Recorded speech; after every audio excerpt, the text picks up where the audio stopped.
Hello दोस्तों, स्वागत है आपका नई क्लास में नए टॉपिक के साथ में। आज हम जानेंगे क्या होता है जैव उर्वरक। जी हाँ, ये मोस्ट इंपोर्टेंट टॉपिक है, आपके पेपर में बार बार आता है और ये 5 नंबर यानी कि लॉन्ग में पूछा जाता है। ठीक है ना, आज इसको कवर कर देना है। और अगर आप इस वीडियो को पहली बार देख रहे हैं तो वीडियो को डे 1 से देखना चालू कीजिए। ये पूरी बायोलॉजी की सीरीज है जिसमें हम पूरी बायोलॉजी को जनवरी के खत्म होने तक कवर कर देंगे। आज हो गई ये 12 तारीख, आपके पास ज्यादा टाइम नहीं है, तो आइए शुरू करते हैं। क्या होता है जैव उर्वरक? तो जैव उर्वरक सूक्ष्मजीव होते हैं। क्या होते हैं? अरे जैव जो बायोलॉजी है उसमें शब्द से समझने का प्रयास किया करो। ठीक है, जैव यानी कि जीव यानी कि जीवन, उर्वरक यानी कि उर्वरक क्षमता, जो मृदा के अंदर जो उर्वरक क्षमता होती है, यानी कि जो पौधा होता है जो उर्वरक क्षमता होती है, मृदा उपजाऊ होती है, वो सब चीजें हैं। क्या है? देखो, जैव उर्वरक सूक्ष्मजीव होते हैं। क्या होते हैं? सूक्ष्मजीव होते हैं। ये मानव कल्याण में सूक्ष्मजीवों की भूमिका नामक चैप्टर का टॉपिक है, तो उसमें सूक्ष्मजीवों की भूमिका आएगी। ठीक है, जैव उर्वरक क्या होते हैं? सूक्ष्मजीव होते हैं जो मृदा की उत्पादन क्षमता को बढ़ाते हैं। अरे सब लोग जानते हैं। ठीक है, क्या होता है?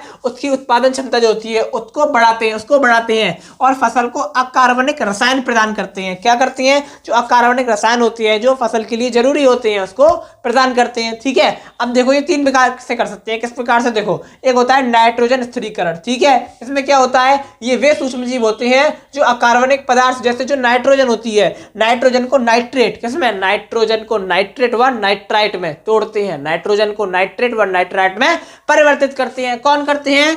नाइट्रोजन स्थिरीकरण करने वाले ये सूक्ष्मजीव होते हैं जो अकार्बनिक पदार्थ जैसे नाइट्रोजन को नाइट्रेट व नाइट्राइट में क्या करते हैं? परिवर्तित करते हैं। देखो, N2 को किसमें? NO3 nitrate, NO2 nitrite. ठीक है ना, अभी क्यों करते हैं परिवर्तन? नाइट्रोजन जो होती है ना वो पौधे के लिए आवश्यक होती है। क्यों होती है आवश्यक? जो नाइट्रोजन होती है ना वो जो पौधे की पत्तियां होती हैं, यानी कि पत्तियां क्या होता है? पत्तियों को हम पौधे का हम कह सकते हैं किचन कह सकते हैं, क्योंकि उसमें ही भोजन क्या बनता है? भोजन बनता है। तो जो पत्तियां होती हैं उन पत्तियों के विकास के लिए, बड़ी पत्तियां करने के लिए और पत्तियों में ज्यादा मात्रा में क्लोरोफिल हो ताकि पत्तियां हरी हो, उसके लिए नाइट्रोजन की बहुत बड़ी भूमिका होती है। ठीक है ना, क्या होता है? फास्फेट जीवाणु। ठीक है, तो ये मृदा में उपस्थित क्या करते हैं? जो मृदा में उपस्थित अघुलनशील, अब मृदा में कोई चीज है वो है अघुलनशील। कौन है? फास्फेट है। ठीक है, ये अघुलनशील फास्फेट को घुलनशील फास्फेट में क्या कर देते हैं?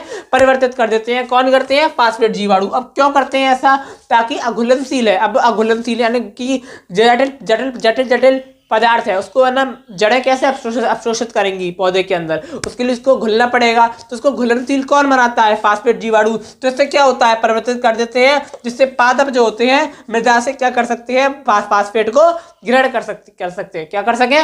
फास्फेट को ग्रहण कर सके। कौन? पादप यानी कि पौधे। ठीक है, अगला है माइकोराइजा। अगर आपने डे 1 यानी कि शुरुआत से देखा होगा तो हमने एक डे के अंदर माइकोराइजा को भी कवर किया था और ये क्वेश्चन पेपर में आता है। माइकोराइजा पर टिप्पणी लिखो, वहां पर इतना सा नहीं लिखना, हमने पूरा बताया हुआ है। नहीं देखा है तो प्लेलिस्ट देखो और देखना चालू करो। ठीक है, तो माइकोराइजा क्या होता है? ये मृदा की जैव उर्वरक क्षमता को बढ़ाता है। क्या करता है? जो मृदा के अंदर जैव उर्वरक क्षमता होती है उसको बढ़ाता है। तो ऐसा करता हूँ कि आपको समझ में आ गया होगा कि क्या होता है जैव उर्वरक।